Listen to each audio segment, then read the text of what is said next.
이런 후원을 받으며 사역하는 권리의 정당성은 사실 구약 성경에서부터 주어진 거예요. 하나님께서 이스라엘 백성들이 이제 광야 생활을 마치고 가나안 땅에 입성을 하게 되어서 가장 먼저 이제 행하신 작업이 뭐였냐면은 그 땅을 주신 거예요. 땅을 모든 이제 사람들에게 나눠 주셨습니다. 그러니까 개인이 아니라 이제 한 가족 단위로 나눠주게 되었어요. 그 12지파 중에 11지파가 땅을 분배받았습니다. 설교 준비하면서 생각을 해봤는데 지금 우리나라 땅이 약 304억 평 정도래요.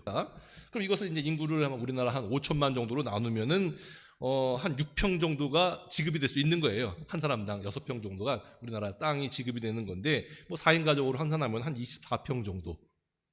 그래도 가정이 어느 정도 조금 부족하긴 하겠지만 살만한 이제 그런 평수가 제공이 되는 거죠. 참 그렇게 되면 좋지 않겠습니까? 생각만 해도 참 좋죠. 이게 성경의 원칙이라고 하는 겁니다.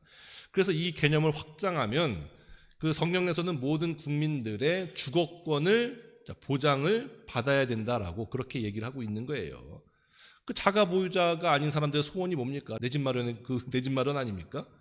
기본적으로 성경은 이런 주거권을 이제 보장을 해주고 있는데, 근데 지금 우리나라 사회가 그렇지 않죠. 특히 서울의 집값은 상상을 초월하죠. 이건 이제 불이한 거예요, 사실은요. 사회가 불이하기 때문에 그렇게 과도하게 어떻게 아파트 한 채가 100억이 넘습니까? 이거는 참 말이 안 되는 거죠. 여하튼 간에 하나님께서는 사람들이 행복하게 살 수 있는 가장 기본적인 것이 자기 자산을 보유하는 것임을 알았기 때문에, 그것도 고대 사회에서는 땅이 전부 아니었습니까? 그래서 이제 그 일환으로 땅을 주시는 것이고, 너희는 이것을 내 마음대로 팔지 말고 무상 영구 임대해 주시는 그 개념으로 이스라엘 백성들에게 땅을 주셨습니다. 그래서 거기서 열심히 일을 해가지고 농사도 짓고 이렇게 건물도 이렇게 올리고 하면서 소득을 올려서 행복하게 살 수 있게끔 마련을 해주신 거예요. 자, 그런데 아까 제가 11지파만 받았다 그랬죠. 한 지파는 땅을 못 받았습니다. 누가 못 받았습니까? 레위 지파가 못 받았어요.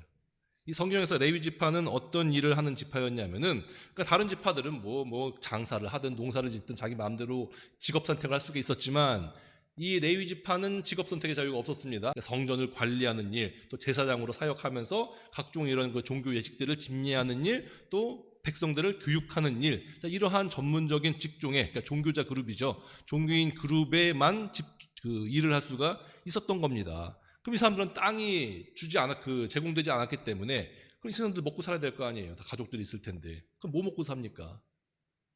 그 다른 11 공동 지파에서 그 사람들의 생계를 책임지게 하신 거예요.